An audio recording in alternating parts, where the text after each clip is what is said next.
리걸마인드 연구소입니다. 박영수 특검이 조윤선 씨를 기소하였습니다. 그리고 2017 고합 102 판결이 나왔습니다. 위증 유죄 판결이었습니다. 이 부분을 논의해 보기로 하죠. 우선 박영수 특별검사는 리걸마인드 연구소 다른 강의에서 다룬 바 있듯이 그 제목이 허위 공문서에 의해 임명된 박영수 특검 이런 제목입니다. 이 박영수 특검은 특검법 위반으로 임명 자체가 무효다. 이러한 내용을 이미 강의한 바 있습니다. 그 내용은 이미 다루었기 때문에 지금부터는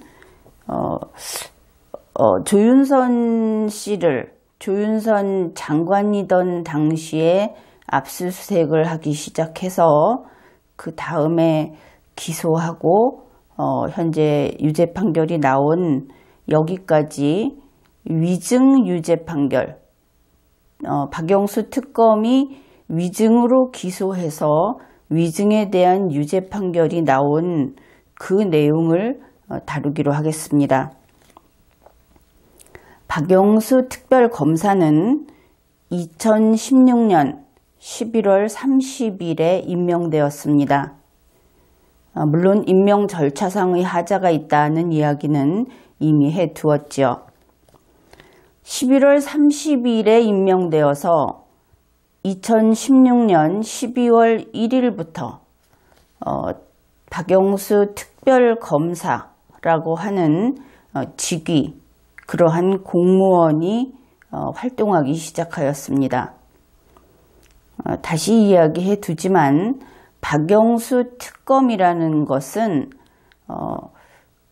그 국회가 만든 법률에 의해서 창설된 그러한 그 임시 검사를 만드는 그러한 법에 의해서 만들어진 임시 검사를 가리킵니다. 자연인 박영수 씨를 가리키는 것이 아닙니다. 특검법에 따라서 특별검사는 수사 준비 기간 20일이 정해져 있습니다. 그 수사 준비 기간은 2016년 12월 1일부터 12월 20일까지이고 중요한 것은 이 기간 동안에는 수사를 하면 안 됩니다. 수사 준비만 해야 하는 것이죠. 그렇기 때문에 혹시 이 기간에 수사에 해당되는 행위를 하였다는 자료가 나오게 된다면 그 부분 또한 법률 위반의 행위가 되는 것입니다. 그리고 정식 수사기간이 12월 21일부터 70일간 계속된다고 박영수 특검 측의 수사 결과 최종 보고서에서 밝히고 있습니다. 그래서 2016년 12월 21일부터 2017년 2월 28일까지 70일이 이 특검의 수사기간이었다. 이렇게 기재를 한 것입니다. 그러나 여기에도 또 법률상의 문제가 있습니다. 박영수 특검이라는 이 기관은 2017년 2월 28일까지 법률이 부과한 임무에 충실한 것이 아니고 그보다 훨씬 이른 기간에 수사기간 연장을 하려고 현재 상태로서는 수사를 완료할 수 없다는 이유를 들어서 수사기간 연장 승낙을 요청했습니다. 당시는 대통령 권한 대행이 대통령의 업무를 대행하던 때였죠. 그렇게 되었고 그 연장 요청은 승인을 받지 못했습니다. 승낙을 받지 못하여 2월 27일에 수사기간 연장 불허 결정이 났죠. 그렇기 때문에 이 박영수 특검은 수사기간이 축소되었다. 법리상 2월 28일까지 가지 못하고 축소되었다 하는 것도 본 연구소의 이전 강의에서 다룬 바 있습니다. 그 제목은 박영수 특검의 존속 기한, 이 방송분을 보시면 될 겁니다.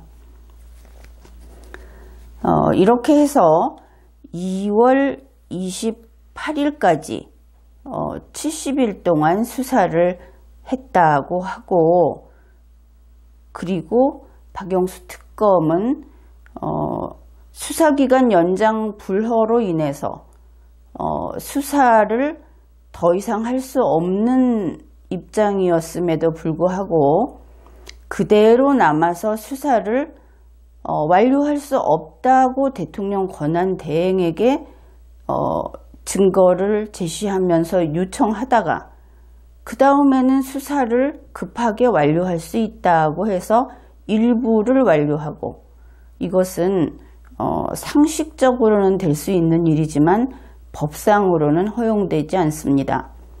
또 일부는 검찰에 넘겨서 현재는 이 수사 결과를 가지고 소송을 수행하는 주체가 둘로 나뉘어 있는 이러한 국정 운영에 있어서 난맥상을 일으킨 그 책임 또한 있습니다. 이번에는 그 박영수 특검과 조윤선 문체부 장관, 이 특검에서 조윤선 문체부 장관 사건을 어떻게 다루었는지 하는 것을 함께 짚어보기로 하죠. 박영수 특검의 수사 결과 최종 보고서에 따르면 다음과 같은 내용을 알 수 있습니다. 특검의 수사 결과 최종 보고서, 이 부분도 이야기를 하고 갈 수밖에 없는데, 이 최종 보고서는 이렇게 공표해서는 안 되는 것입니다. 그 행위 자체도 또한 위법한 행위이죠. 이 최종 보고서가 나온 것이 2017년 3월 초입니다. 제18대 박근혜 대통령의 그 탄핵 심판 결과가 나오기 직전이죠. 그런 부분에 있어서 전문가들이 면밀히 조사를 해서 이 부분에 대해서도 책임을 물어야 할 것입니다. 공정하지 않은 일에 스스로 뛰어들었기 때문이죠. 우선 2016년 12월 26일 박영수 특검은 문체부, 그리고 당시 문체부 장관이었던 조윤선 씨의 주거를 압수수색했습니다. 이것은 엄연한 수사행위이죠. 또한 2016년 12월 30일 특검은 국회에 위증으로 고발을 요청하는 공문서를 제출했습니다. 이 내용은 이렇습니다. 국회 교육문화체육관광위원회, 보통 교문위라고 줄여서 이야기하는 이 위원회에 9월 27일자 국정감사의 기관장으로서, 문체부 장관으로서 증인의 자격으로 참석했던 조윤선 장관이 위증을 했다고 하면서 고발을 해달라고 공문서를 보냈습니다. 이 내용은 국회 교문위 회의록에 기재되어 있습니다. 그리고 이때를 전후해서 특검은 또다시 국정조사특별위원회에도 조윤선 장관을 위증으로 고발할 것을 요청하는 공문서를 보냈습니다. 이것이 2016년 12월 30일의 전후 상황입니다. 국정조사특별위원회에 보낸 내용은 이렇습니다. 최순실 국정농단 국정조사특별위원회 2016년 11월 30일 제1차 청문회에서 역시 문체부라고 하는 기관의 장인 문체부 장관이 증인으로 출석을 했었고, 그때 이 조윤선 장관이 위증을 했다, 그러니 고발을 해달라 하는 공문서를 보냈던 것입니다. 이 내용은 국회 국정조사특별위원회 결과 보고서 안에 기재되어 있습니다. 그 후 2017년 1월 17일 특검은 조윤선 장관을 피의자 신분으로 출석 요구했습니다. 결국 이 2017년 1월 17일 이전에 특검이 국회 교문위 그리고 국회 국조특위에 각각 위증을 하였으니 고발하라고 했던 것은 자신들에게 위증의 단서가 있으니 고발하라고 했던 것은 조윤선 장관을 직접 수사해서 나온 그런 증거에 근거한 것이 아니다 하는 것을 알 수 있습니다. 2017년 1월 21일에 특검은 조윤선 씨를 구속합니다. 1월 17일에 조윤선 장관이 사표를 제출했죠. 그리고 2월 7일에는 구속 상태에서 조윤선 씨를 공소 제기했습니다.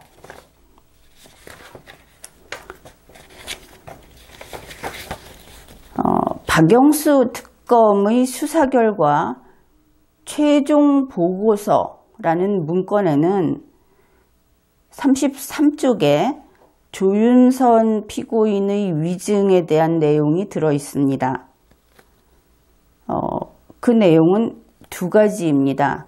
위증했다 하는 것이 2016년 9월 27일경 국회에 교육문화체육관광위원회 국정감사에서 소위 문학의 블랙리스트에 대한 질의에 대해 전혀 모르는 것처럼 허위 증언하였다. 이것이 한 건이고, 2016년 11월 30일경 국회에 박근혜 정부의 최순실 등 민간인에 의한 국정농단 의혹 사건 진상규명을 위한 국정조사 청문회 제1차 청문회에서 소위 문학의 블랙리스트에 대한 질의에 대해 전혀 모르는 것처럼 허위 증언함, 이 두 건이 최종 보고서에 들어 있습니다. 그리고 특검의 최종 보고서에는 그간의 경과에 대해서 다음과 같이 기재하고 있습니다. 2017년 1월 4일 국회 국조특위 조윤선 위증 고발, 2017년 1월 17일 국회 교문위 조윤선 위증 고발,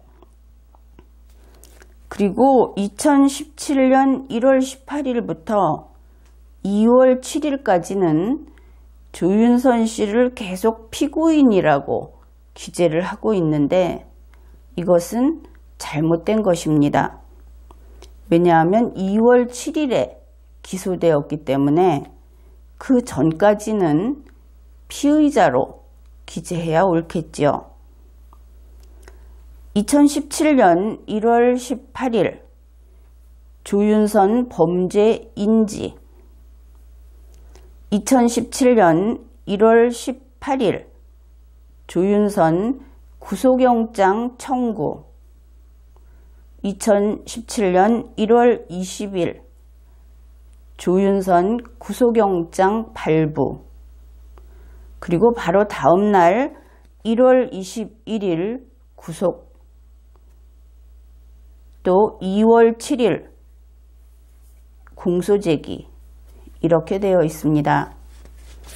그리고 이 재판의 결과는 2017년 7월 27일에 나왔죠. 특검은 3가지 죄명으로 공소제기하였습니다. 직권남용, 권리행사 방해, 강요, 위증.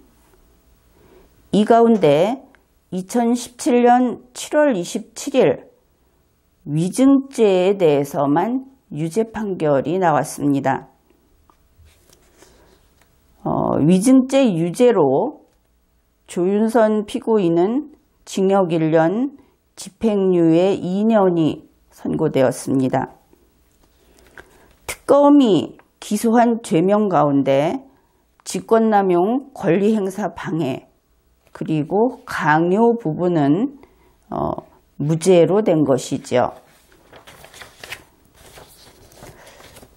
지금까지 조윤선 씨의 위증 유죄가 되어가는 과정을 우리가 함께 짚어보았습니다. 그러면 지금까지 보았던 내용에서 논리적인 추론을 한번 해보기로 하죠. 조윤선 피고인은 위증 유죄 판결을 받았습니다. 그러면 위증을 금지하고 처벌한다고 규정한 법률이 있겠죠. 그 법률은 어떤 법률일까요? 위증을 규정하고 있는 것은 형법입니다. 형법 제 152조는 위증에 대해서 위증을 하면 처벌한다는 규정을 하고 있습니다. 그렇지만 조윤선 피고인은 형법 제 152조를 위반하지 않았습니다. 알고 있는 국민도 있겠지만 그러면 좀 이상하다고 생각을 하겠죠. 형법에서 규정한 위증, 형법 제 152조를 위반하지 않았는데 어째서 조윤선 전 장관은 위증에 대해서 유죄 판결을 받았을까? 잘 생각을 해보십시오. 위증에 대해서 원칙적으로 규정하고 있는 것은 당연히 형법이죠. 그런데 이번의 경우는 매우 특이하게도 형법을 위반해서 유죄 판결을 받은 것이 아닙니다. 바로 국회에서의 증언, 감정 등에 관한 법률, 이 법률 제14조에서 위증을 규정하고 있습니다. 조윤선 피고인은 바로 이 국회 증감법 제14조를 위반하였다고 하여 위증 유죄 판결을 받은 것입니다. 그러면 형법상의 위증이 아니다. 조윤선 피고인의 죄책은 형법상의 위증이 아니다 하는 것을 알 수 있죠. 그런데 너무나 당연하게도 조윤선 피고인은 형법상의 위증죄를 범할 수 없습니다. 형사 피고인이 자신의 피고 사건에서 위증을 할 수는 없죠. 그는 증인이 아니라 당사자이기 때문입니다. 그래서 형법상 위증죄의 주체가 되는 것은 당연히 불가능합니다. 자, 그렇다면 형법과 국회에서의 증언 감정 등에 관한 법률은 서로 다른 것이다 하는 것은 분명하죠. 법률은 동일한 것을 두 번 규정하지 않습니다. 법률은 특히 이러한 형사법에 관한 법률은 동일한 사안에 대해서 이중적으로 규정하지 않죠. 그렇다면 이 두 건의 법률은 목적이 다르겠구나 하는 것을 알 수 있죠. 법률은 목적이 다르면 그 법률이 적용되는 대상이나 사안도 다르고 해석하는 방법도 달라집니다. 법률은 목적이 다르면 그것이 위증이라고 하여 동일한 위증이 아닌 것입니다. 여기까지는 잘 이해를 하겠죠. 자, 지금 몇 가지 사안을 살펴보았습니다. 조윤선 피고인은 위증죄로 유죄 판결을 받았다. 그러나 그 위증죄는 우리가 알고 있는 형법상의 위증죄가 아니다. 게다가 조윤선 피고인은 피고인 신분이기 때문에 형법상의 위증죄를 범할 방법이 없다. 애초에 범할 수 있는 주체가 아니다. 그런데 그러한 조윤선 피고인이 위증 유죄 판결을 받았다.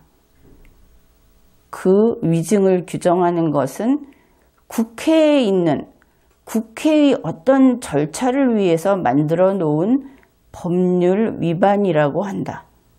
이러한 것입니다.